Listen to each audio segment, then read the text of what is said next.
Everyone, welcome back to this channel. In this video, I'm going to show you how to add a horizontal clause on CapCut apps. Now let's get started. First, after you open your CapCut apps and add the video that you want to edit, you just click on the effect at the bottom. This one, click on it. And after this, you can click on the video effect. At the menu, you can swipe until you can see horizontal clause.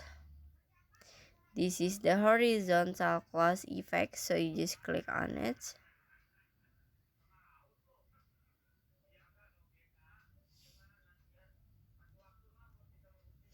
Okay, please waiting. And after this, you can click check icon in here and finish. So that how to add a horizontal clause effect on CapCut apps. I hope you found this video to be helpful. If you enjoyed the content, please consider like, comment, and subscribe down below. Bye bye.